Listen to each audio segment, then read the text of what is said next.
السلام علیکم ورحمۃ اللہ وبرکاتہ۔ فرینڈس، کیسے ہیں؟ امید کرتا ہوں کہ سب خیریت سے ہوں گے۔ میں ہوں آپ کا بھائی فراز اور آپ دیکھ رہے ہیں چینل غلام علی۔ آج میں اللہ کے جس پیارے نبی کا ذکر کرنے جا رہا ہوں وہ ہے حضرت یوسف علیہ السلام۔ حضرت یوسف علیہ السلام حضرت یعقوب علیہ السلام کے چھوٹے بیٹے تھے، اور حضرت یعقوب علیہ السلام حضرت ابراہیم علیہ السلام کے پوتے تھے۔ تو اس طرح حضرت یوسف علیہ السلام حضرت ابراہیم علیہ السلام کے پڑپوتے ہوئے، اور حضرت یعقوب علیہ السلام کے 12 بیٹے تھے، اور حضرت یوسف علیہ السلام ان کے سب سے چھوٹے بیٹے تھے۔ حضرت یوسف علیہ السلام بہت خوبصورت تھے اور اپنے والد سے بہت زیادہ محبت کرتے تھے۔ تو ایک دن حضرت یوسف علیہ السلام نے ایک خواب دیکھا کہ 11 ستارے اور چاند اور سورج سب ان کو سجدہ کر رہے ہیں۔ تو حضرت یوسف علیہ السلام نے اپنا یہ خواب اپنے والد کو سنایا۔ تو حضرت یوسف علیہ السلام کے والد نے ان کو منع کر دیا کہ اپنا یہ خواب اپنے ستیلے بھائیوں کو بالکل نہ بتائیں۔ تو ایک دن حضرت یوسف علیہ السلام کے بھائیوں نے آپس میں مل کر مشورہ کیا کہ ہمارے ابا جان حضرت یوسف علیہ السلام کو سب سے زیادہ پیار کرتے ہیں اور ہم سے اتنا پیار نہیں کرتے، اس لیے یوسف علیہ السلام کو جان سے مار دیا جائے۔ تو ان میں سے ایک بھائی نے کہا کہ یوسف کو جان سے نہ مارو، بلکہ اس کو ایک ایسے کنویں میں پھینک دو جہاں پانی نہ ہو۔ تو سب نے مل کر یہ بات طے کر لی۔ تو سب بھائی مل کر اپنے والد کے پاس آئے اور ان سے کہا کہ آپ یوسف علیہ السلام کو ہمارے ساتھ کھیلنے بھیج دیں۔ تو ان کے باپ حضرت یعقوب علیہ السلام نے کہا کہ مجھے ڈر ہے کہ کہیں تم کھیل میں لگ جاؤ اور یوسف علیہ السلام کو جنگل میں کوئی بھیڑیا نہ کھا جائے۔ تو یوسف علیہ السلام کے بھائیوں نے جواب دیا کہ ہم ایک طاقتور جماعت ہیں، ایسا کیسے ہو سکتا ہے؟ آخر حضرت یعقوب علیہ السلام نے حضرت یوسف علیہ السلام کو ان کو بھائیوں کے ساتھ بھیج دیا۔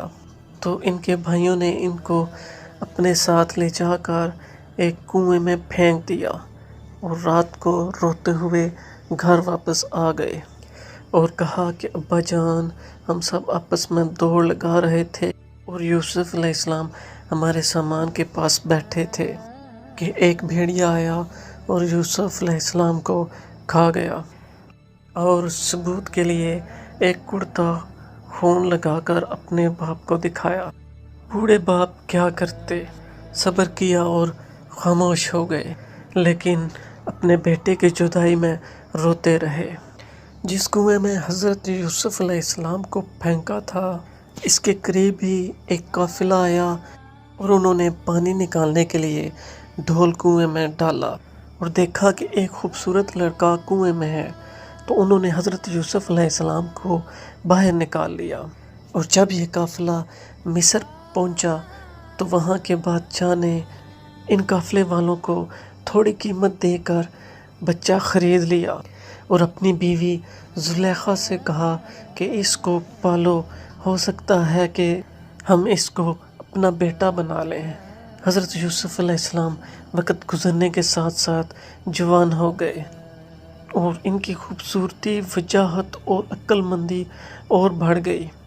تو زلیخا عزیز مصر کی بیوی ان پر فدا ہو گئی اور ان کو ان کے نفس کی جانب سے پھسلانے کی کوشش کرنے لگی۔ ایک روز اس نے کمرے کے سارے دروازے بند کر دیے۔ تو جب حضرت یوسف علیہ السلام نے یہ صورتحال دیکھی تو خدا سے پناہ مانگی اور دروازے کی طرف بھاگے۔ تو زلیخا نے آپ کی قمیض پیچھے سے پکڑ لی، جس کی وجہ سے قمیض پھٹ گئی، اور اس وقت اچانک عزیز مصر یعنی کہ زلیخا کا شوہر دروازے پر آ گیا۔ تو زلیخا نے الٹا حضرت یوسف علیہ السلام پر الزام لگا دیا اور اپنے شوہر سے کہا کہ یہ شخص تیری بیوی کی بے آبروئی کرنا چاہتا تھا، جس کی سزا اس کو ملنی چاہیے۔ تو حضرت یوسف علیہ السلام نے کہا کہ میں بے گناہ ہوں، بلکہ یہ عورت مجھ کو پھسلانے کی کوشش کر رہی تھی، مگر خدا نے مجھ کو اس سے بچا لیا۔ آخرکار یہ معاملہ قاضی کے سامنے پیش ہوا تو قاضی نے حضرت یوسف علیہ السلام سے صفائی کے لیے گواہ طلب کیے۔ تو حضرت یوسف علیہ السلام نے عزیز مصر کے خاندان کے ایک چھوٹے ننھے بچے کی طرف اشارہ کیا کہ یہ اس وقت وہاں موجود تھا، یہ سچی گواہی دے گا۔ تو اس ننھے بچے نے کہا کہ اگر قمیض آگے سے پھٹی ہوئی ہے تو حضرت یوسف علیہ السلام مجرم ہیں، اور اگر قمیض پیچھے سے پھٹی ہوئی ہے تو یوسف علیہ السلام سچے ہیں اور زلیخا جھوٹی ہے۔ تو جب حضرت یوسف علیہ السلام کا کرتا دیکھا گیا تو وہ پیچھے سے پھٹا ہوا تھا۔ تو عزیز مصر نے حضرت یوسف علیہ السلام سے کہا کہ اس بات کو جانے دو، اور زلیخا سے کہا کہ تم حضرت یوسف علیہ السلام سے معافی مانگو، حقیقت میں تو ہی قصوروار ہے۔ تو اس واقعے کی خبر پورے مصر میں پھیل گئی اور عورتیں باتیں کرنے لگیں کہ زلیخا اپنے غلام کو چاہتی ہے۔ جب زلیخا کو اس بات کا علم ہوا تو اسے اپنی بدنامی کا خیال آیا، تو اس نے ایک ترکیب سوچی اور اس نے مصر کی عورتوں کی دعوت کی اور سب کے ہاتھوں میں ایک ایک چھری اور ایک ایک پھل دے دیا، اور اسی وقت حضرت یوسف علیہ السلام کو وہاں لے آئی۔ تو جب دوستو حضرت یوسف علیہ السلام کی خوبصورتی اور جمال کو ان سب عورتوں نے دیکھا تو وہ سب اپنے ہوش میں نہ رہیں اور چھریوں سے بجائے پھلوں کے اپنے ہاتھوں کو کاٹ لیا اور کہنے لگیں کہ واقعی یہ کوئی انسان نہیں، فرشتہ ہے۔ تو زلیخا نے ان عورتوں سے کہا کہ یہ وہی شخص ہے جس کے لیے تم مجھے ملامت کرتی ہو، میں حقیقت میں اس سے محبت کرتی ہوں، اور اگر اس نے مجھے رد کیا تو میں اس کو جیل میں قید کروا دوں گی۔ تو حضرت یوسف علیہ السلام کو جب اس بات کا علم ہوا تو انہوں نے اللہ تعالیٰ سے دعا کی کہ اے اللہ، تو ہی مجھ کو بچا سکتا ہے، اگر میں ان عورتوں کے فریب میں آ گیا تو میں جاہلوں میں سے ہو جاؤں گا، اس سے یہ بہتر ہے کہ مجھے قید خانے میں ڈال دیا جائے۔ تو اللہ تعالیٰ نے حضرت یوسف علیہ السلام کی دعا قبول کی اور وہ قید خانے میں ڈال دیے گئے۔ حضرت یوسف علیہ السلام سے پہلے 2 قیدی اور بھی جیل میں موجود تھے، ایک شاہی باورچی اور دوسرا بادشاہ کو شراب پلانے والا۔ ان کے خلاف الزام تھا کہ انہوں نے بادشاہ کو زہر کھلانے کی کوشش کی ہے۔ تو حضرت یوسف علیہ السلام جیل میں قیدیوں کو اللہ تعالیٰ کی باتیں بتاتے رہے اور اللہ کا پیغام دیتے رہے۔ ایک دن یہ دونوں قیدی حضرت یوسف علیہ السلام کے پاس آئے اور انہوں نے کہا ہم نے ایک عجیب خواب دیکھا ہے۔ ساقی نے کہا کہ میں نے خواب میں دیکھا ہے کہ میں بادشاہ کو انگور کی شراب پلا رہا ہوں، اور باورچی نے کہا کہ میرے سر پر روٹیاں ہیں اور پرندے ان کو نوچ نوچ کر کھا رہے ہیں۔ انہوں نے یہ خواب سنا کر حضرت یوسف علیہ السلام سے اس کی تعبیر پوچھی تو حضرت یوسف علیہ السلام نے بتایا کہ ساقی تو جیل سے چھوٹ کر پھر دوبارہ بادشاہ کو شراب پلایا کرے گا اور باورچی کو سولی پر چڑھا دیا جائے گا اور اس کی لاش کو جانور کھائیں گے۔ ایسا ہی ہوا، اللہ تعالیٰ نے ساقی کو رہا کروا دیا اور باورچی کو سولی پر لٹکا دیا گیا، مگر حضرت یوسف علیہ السلام ان کے بعد بھی سالوں تک جیل میں ہی رہے، لیکن کسی کو بھی ان کی رہائی کا خیال نہ آیا۔ اتفاقاً ایک دن مصر کے بادشاہ نے خواب میں دیکھا کہ 7 دبلی گائیں 7 موٹی گائیوں کو کھا رہی ہیں، اور 7 ہری اور 7 سوکھی ہوئی بالیں دیکھیں۔ تو بادشاہ نے اپنے درباریوں سے اس کی تعبیر پوچھی، مگر کوئی بھی صحیح جواب نہ دے سکا۔ تو اس موقع پر ساقی کو یاد آیا کہ اس نے اپنا خواب حضرت یوسف علیہ السلام سے پوچھا تھا اور آپ کا جواب بالکل صحیح ہوا تھا۔ تو اس نے کہا کہ جیل میں ایک شخص ہے جو خواب کی بالکل صحیح تعبیر بتاتا ہے۔ تو وہ بادشاہ سے، جس کو عزیز مصر کہتے تھے، اس سے اجازت لے کر جیل میں گیا اور حضرت یوسف علیہ السلام سے سارا واقعہ بیان کیا۔ تو حضرت یوسف علیہ السلام نے فرمایا کہ اس خواب کی تعبیر تو یہ ہے کہ 7 سال ملک میں خوب غلہ پیدا ہوگا اور اس کے بعد 7 سال ملک میں خوب قحط پڑے گا، اور پھر 1 سال آئے گا جس میں خوب بارش ہوگی اور غلہ ہوگا۔ جب اس نے بادشاہ کو جا کر یہ خبر سنائی تو اس نے کہا حضرت یوسف علیہ السلام کو بلایا جائے۔ تو جب وہ دوبارہ حضرت یوسف علیہ السلام کے پاس گیا اور پیغام سنایا تو آپ نے فرمایا کہ ان عورتوں کا کیا حال ہے جنہوں نے اپنے ہاتھ کاٹ لیے تھے، بے شک میرا رب ان کے مکر و فریب سے واقف ہے۔ بادشاہ نے ان عورتوں سے بلا کر پوچھا تو ان عورتوں نے کہا کہ ہم نے یوسف علیہ السلام میں کوئی برائی نہیں دیکھی۔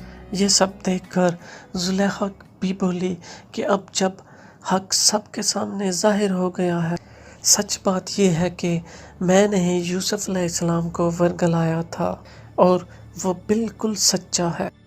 حضرت یوسف علیہ السلام جب جیل سے رہا ہو گئے تو بادشاہ نے حکم دیا کہ یوسف علیہ السلام کو عزت کے ساتھ بلایا جائے، میں شاہی خدمت ان کے سپرد کروں گا۔ تو حضرت یوسف علیہ السلام آئے اور بادشاہ سے بات چیت کی تو حضرت یوسف علیہ السلام نے کہا مجھ کو شاہی خزانے کا وزیر مقرر کیجیے، اس کی بہتر حفاظت کروں گا۔ بادشاہ نے منظور کیا اور حضرت یوسف علیہ السلام کو شاہی خزانے کا وزیر مقرر کر دیا۔ آخرکار وہ قحط کا زمانہ آ گیا جس کا بادشاہ نے خواب دیکھا تھا، اور اس کا اثر اس جگہ بھی پڑا جہاں حضرت یوسف علیہ السلام کے والد اور بھائی رہتے تھے۔ چنانچہ حضرت یعقوب علیہ السلام نے اپنے بیٹوں کو غلہ لانے کے لیے مصر حضرت یوسف علیہ السلام کے پاس بھیجا۔ جب حضرت یوسف علیہ السلام کے بھائی آئے تو حضرت یوسف علیہ السلام نے ان کو پہچان لیا اور ان کے بھائی حضرت یوسف علیہ السلام کو نہ پہچان سکے۔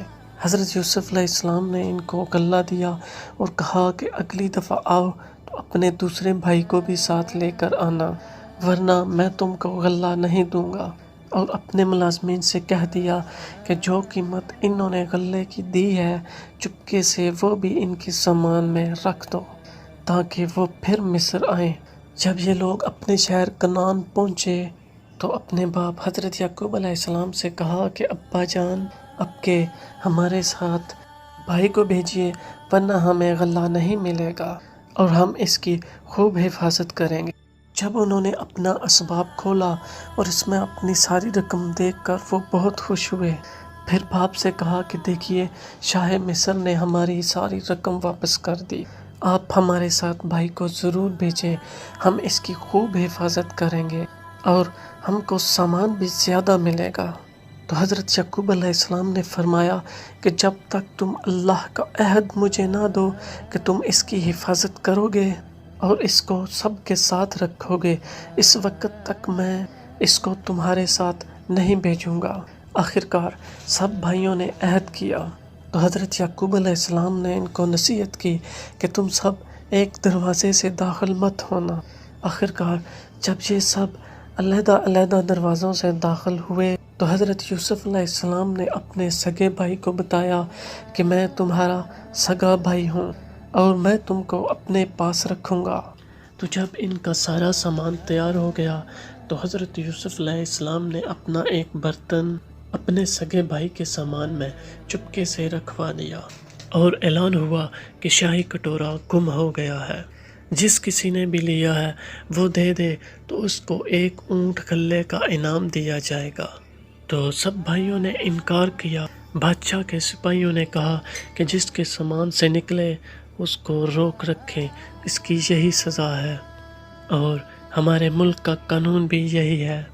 پھر تمام بھائیوں کی تلاشی لی گئی، آخر یامین کے سامان سے وہ کٹورا نکل آیا۔ اس طرح حضرت یوسف علیہ السلام نے اپنے بھائی یامین کو اپنے پاس روک لیا۔ بھائیوں نے دیکھا تو وہ کہنے لگے کہ اس کا بھائی بھی چور تھا۔ تو حضرت یوسف علیہ السلام نے سب کچھ سنا مگر خاموش رہے۔ اب سب بھائیوں نے مل کر حضرت یوسف علیہ السلام سے درخواست کی کہ اس کا باپ بہت بوڑھا ہے، اس پر رحم کھا کر اس کو چھوڑ دیجئے اور ہم میں سے کسی کو رکھ لیجئے۔ تو حضرت یوسف علیہ السلام نے فرمایا اللہ کی پناہ، جو چور کو چھوڑ کر کسی بے گناہ کو پکڑوں۔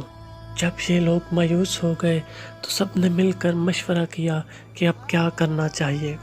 تو سب سے بڑے نے کہا کہ تم نے اللہ کی قسم کھا کر اپنے باپ کو یقین دلایا تھا کہ اس کو ضرور واپس لاؤ گے، اور یوسف علیہ السلام کے ساتھ ہم نے جو حرکتیں کی وہ تم سے چھپی نہیں ہیں، اس لیے میری تو ہمت نہیں ہے کہ باپ کو منہ دکھاؤں یا خود حاضر ہونے کی اجازت دیں، یا اللہ کو دوسری صورت پیدا کر دیں تو وہ اور بات ہے۔ تو تم لوگ جاؤ اور جو کچھ ہوا ہے ٹھیک ٹھیک اپنے باپ سے بیان کر دو۔ اگر وہ اپنی تسلی کرنا چاہیں تو اس گاؤں کے لوگوں سے پوچھ لیں جہاں ہم ٹھہرے تھے، اور اس قافلے سے معلوم کر لیں جس کے ساتھ ہم آئے تھے۔ اس سارے مشورے کے بعد وہ لوگ گھر پہنچے اور اپنے والد کو سارا قصہ سنایا۔